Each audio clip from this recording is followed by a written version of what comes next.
Thank you very much for so many people coming. We are very happy to have fantastic guests here today, showing us some of their products.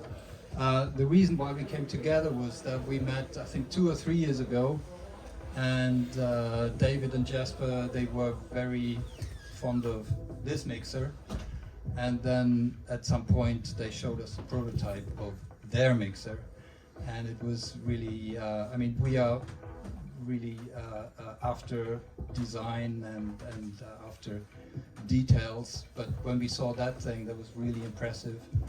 It was just a prototype then, but now we thought it's a great idea to get those together in one room. Should be great fun.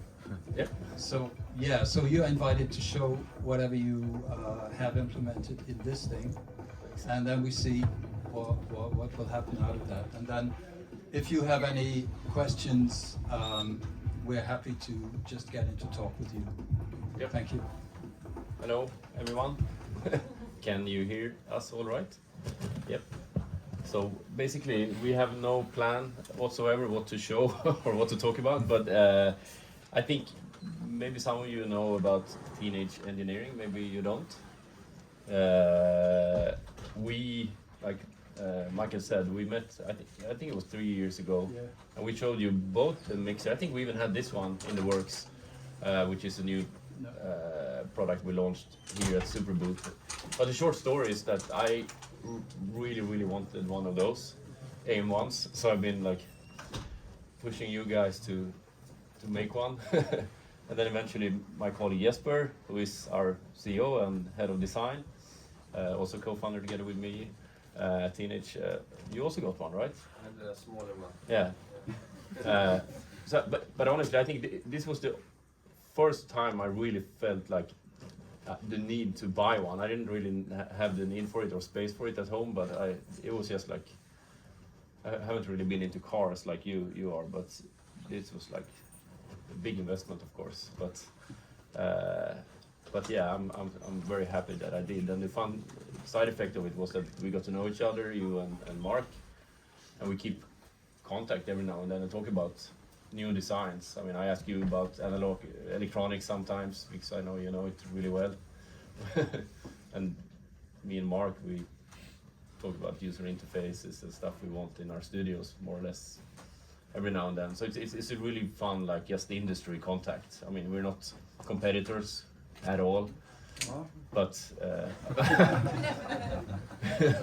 maybe if we make a 48-channel version of that one, we could steal some business from you. I don't know. So, but yeah. So in short, I can just, for those of you who don't know who we are Teenage. We make another synth called OP1, which is probably the one we are most famous for.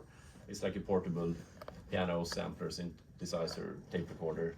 We didn't bring it for some reason, but yeah, you can look it up. And then a couple of years ago, we launched these, which are called the Field series, which is more or less battery powered, handy utility devices. I mean, this one is a 6-channel stereo mixer with so you have 6 stereo in, 3 stereo out, really good headphone preamps, and it has digital USB audio, of course. So it actually functions as a sound card, a really good sound card, but as well as a standalone kind of console on the field. So it has battery life for, I don't know how many hours, maybe you can. It's 8 hours. 8 hours, yeah. So it's pretty powerful. A lot of built-in like DSP, EQs, effects, and we even had a little extra feature that Marcus is by the way the software head of this product. So you made all the fun stuff that actually makes this thing run. And I forgot to mention also, I'm the hardware guy at Teenage, so I've figured out the internals together with some other people here. Anders, where are you? I saw you there. Yeah. Anders Gärder, you made all the internals of this particular one. So we have a lot of Teenage people here. Marcus there, and then Thomas in the back, and Josephine. And Alberto. All the crowds. The whole company's here, obviously. Yeah.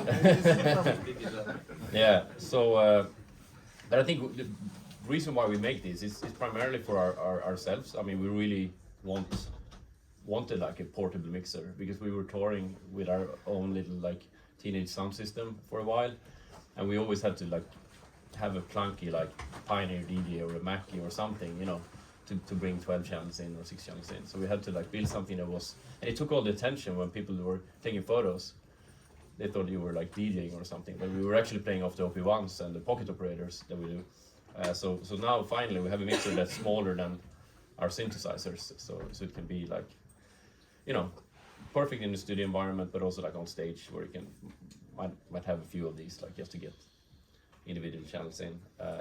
You didn't mention that it's MFI certified, so you can connect it to your phone and so forth. So you get connection straight to your phone. What's it called? The camera app, for instance. And also, we built in a drum machine, so that's what I'm demoing right now. And those sounds can be used in parallel with any inputs. So we always have something to. There's always a kick here, for instance, if we need it. And you know, it's great for sound check. Yeah. You always need something. It's like, where's the synth? It's like, he hasn't showed up yet. It's like, okay, kick up. Exactly. Sound guy can do his job. There you go. And what else? Yeah, we did this, which is our first microphone. Alberto, right there. Do you want to say something about the mic? You can just like 2 minutes. Yeah, it's a full condenser It's actually microphone. connected now, so you can talk in it. It's gonna feedback like crazy. The idea behind this is to bring the studio quality in a compact form factor. It's a 1-inch real diaphragm capsule, so you get all the definition and the studio sound. It's battery powered.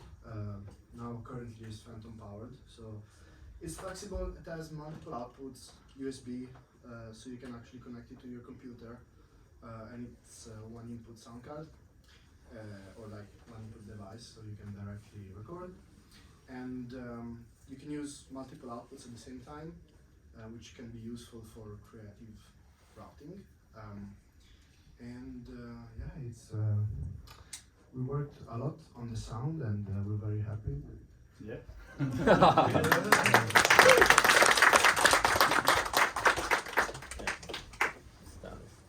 And you can fit all 3 in one of these, so it's handy. But yeah, Marcus, maybe you want to. This Sure. is what we launched here at Superbooth, which is the 3rd in the Field series. Yeah. Or actually, OP1 is also part of the Field series, but 3rd in this form factor. Yeah, so the mixer, it has a lot of features, but what it lacks is multi-track recording.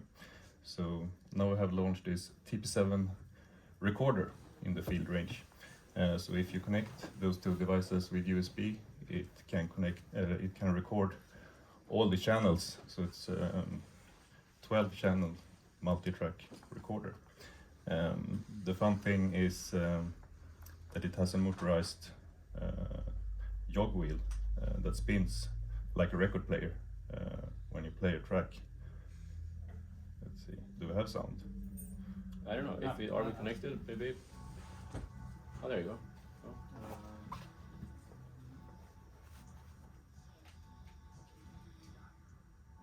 Is it this one? Yep, there you go. Yeah, so it spins. Maybe it's not so easy for you to see, but you can use the wheel to rewind or whatever.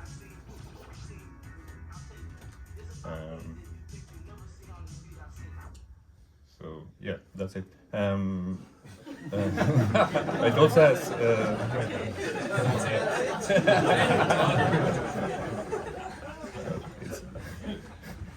To show you everything, we need to connect the USB and a lot of stuff, of course, to show you the multi-track functionality. It also has some other features. For example, you can record voice memos.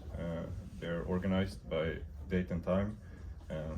We have an iPhone app that translates all your recordings into text immediately, so you can email them or whatever. It's based on the OpenAI Whisper protocol, so for voice recognition. I did a interview today with Sonic State, 20-30 minute interview, and we had one of the tapes laying on the table, and we did a regular filming with mic and so forth. But when the interview was done, I stopped the other unit and transferred it to my phone, and then emailed the transcription of our 30-minute interview to the editors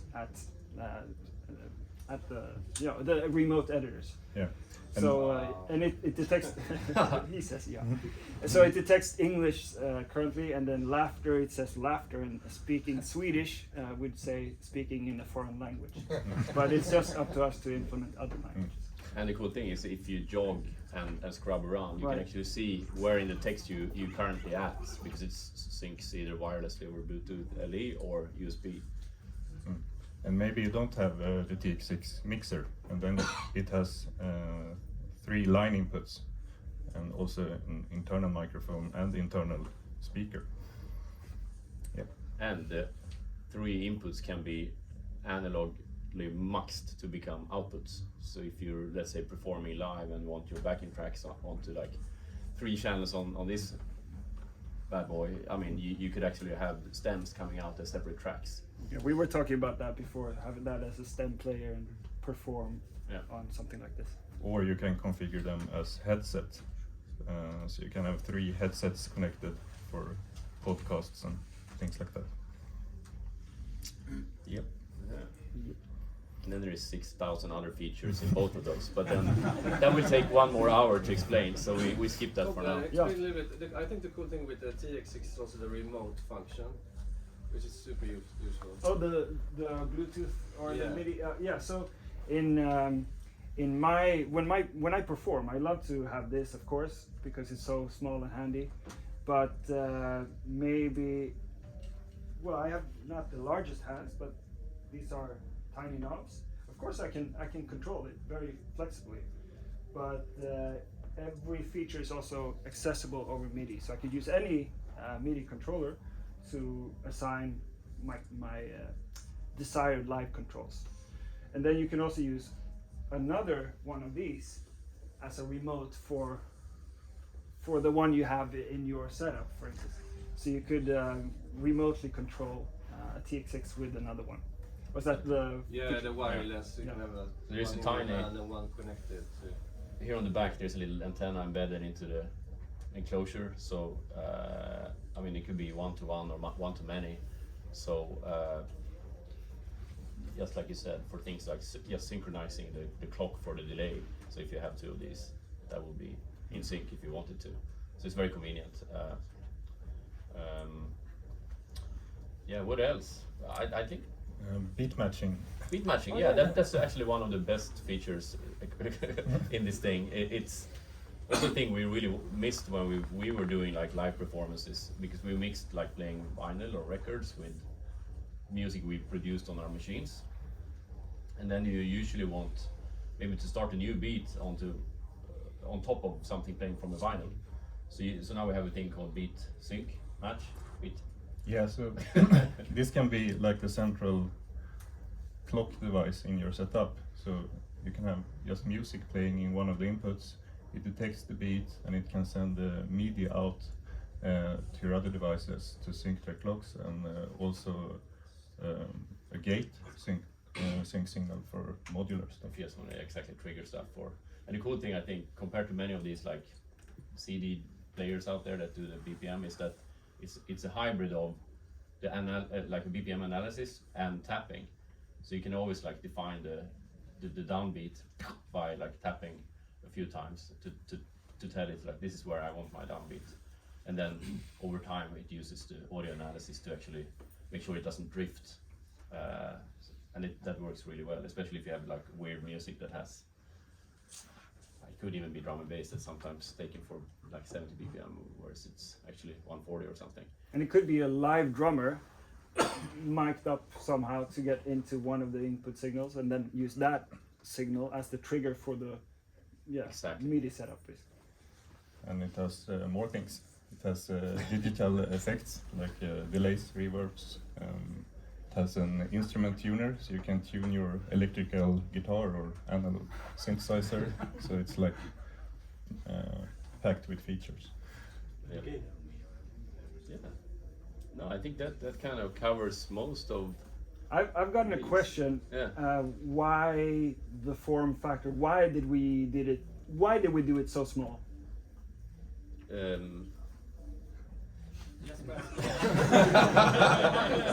Supposed to have the best mechanical Exactly. It actually was like some formats are like you can't stop liking them. So that was kind of something. What was a box? You? It's more of you. No, we don't know. Yeah. But we have quite. It's a small room. It was a box that had some dimension. It was like this is crazy. It's like this. In Sweden we have these snoops, if you know that. This is also like a magical size. You can't stop holding it. And it was more or less that, I think. I think we have quite small hands, all of us. Yeah. So I think the new iPhones are too big. You get problems with your wrist over time. So this is it fits in. It's basically the size of a pack of cigarettes, isn't it? Yeah. Yes, yeah, and it fits in your shirt pocket if you wear shirts. But yeah, it's very handy. Now and everything we do is ultra portable. And that of course makes it way more difficult. I mean, to make this, all the features in here or here, I'm not saying it's easier to make that one, but if we would just have had like 5 more millimeters, it would have been half the effort, honestly. If you agree, I mean, just fitting like the custom motor, like a BLDC motor and the battery and the PCBs. Yeah. So we have a really strong weight when they pack this together, just to make it. No, kidding. But yeah, no, it's a lot of fancy production gear actually to make this. So we build a lot of robotics that actually, dispenses glue or lubricants of various kinds to make this work. I remember also for the mix, it was super fun to explore how tiny knobs you can make. I think we went up from 1 millimeter to 3, 4. Okay, now you can actually touch it without hurting your fingers. But so they are exactly 4 millimeter in diameter. Yeah. And also when you space them, you can space knobs quite tight horizontally. Yeah. But you always need a certain space in the vertical direction. So that was kind of an experiment that some trial and error. Exactly. And like just the 3.5. So I mean, you can't really pack them. I Yeah. mean, due to the nature of the jacks, I mean, you still. Basically, also we shouldn't forget that we actually built a mixer half that size before that one, but it's like a secret project that we never. Oh, yeah. It was more like Like a this. 4-channel. Yeah, it never came out. It was made in. Got lost. Yeah.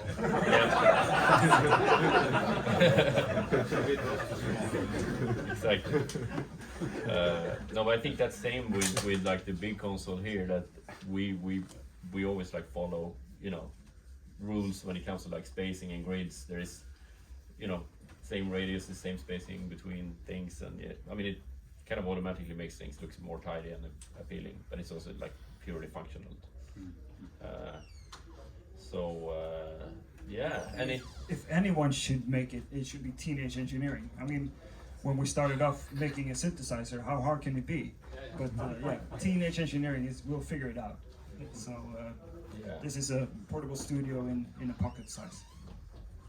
Yeah. Wow. Any questions on that? How long does it take from when you finalize the design until actual production? Like actually going, right, we have to build it, we have to test it, right, this one didn't work, let's do it again. How long is that process? I mean, the generic is probably like 2. If you spend like a year on the first, it's gonna take 2 more years to get it out. I mean, we try and make a product like this in like a year sharp. It's happened once, I think. We had a working prototype, just an example. We had a working prototype of the tape. I found it in my photo library, and the date was 2018. Yeah. So That's 18. For yeah. 5 years.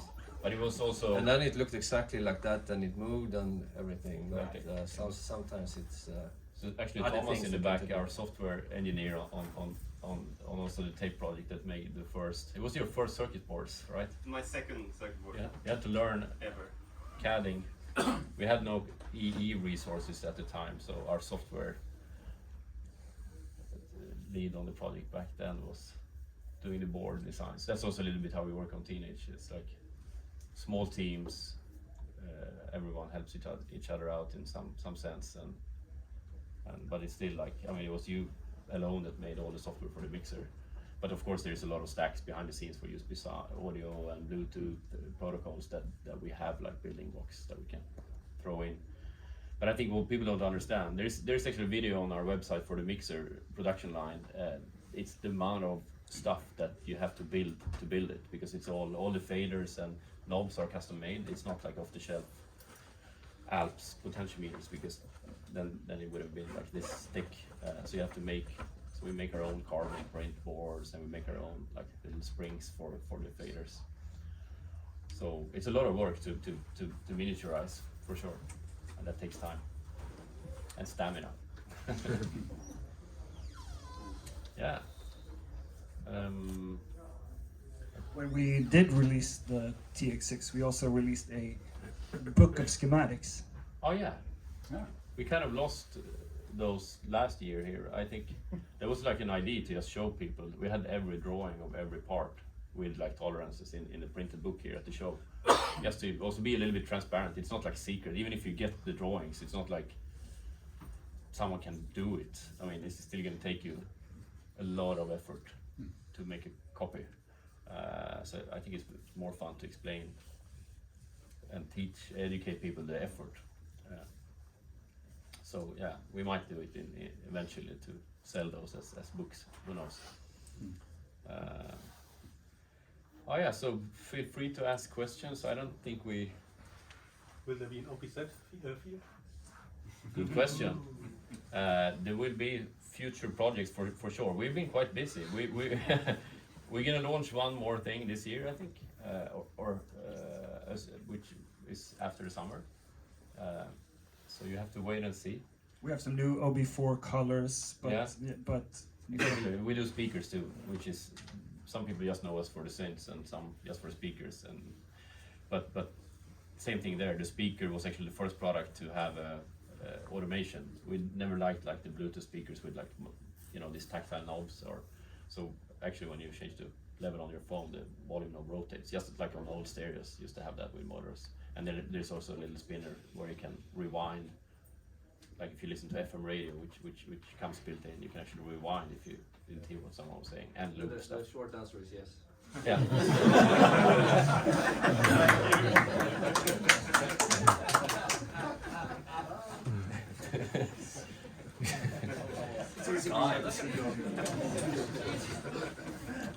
Now we have to make it. I take one. Okay. Is it serviceable? Like if something happens to the jacks or to the faders, or maybe if the battery, like after 2 years, you know, doesn't have the... Yeah. The battery is really easy to replace actually. Yeah, there are screws on the back. And there's actually a new rule in Europe, EU. I think 3 years from now, it has to be user replaceable batteries. So it's going back to the old battery hatch thing. So it's going to be a challenge for sure. But yeah, we try and make it so that, I mean, that's the only thing that actually wears out over time, because the lithium battery is what it is. So That's actually also one thing, because we make a product that should be minimum 2 million pieces to be able to produce it, but we produce a lot less than that. So we need to build it in a way that it's possible to build. So then it's also possible to repair it. So, yeah. Good to know. yeah, we sell. It's a website for iFixit for phone repairs, and they actually carry our stuff, so you can buy some circuit boards and stuff there if you want to do it yourself. Yeah, but I think we should probably wrap up when it comes to talking about our stuff. You can always email us if there is like questions, and we have a really good tech support team that knows everything about them. Okay. Well, thank you very much. Yeah.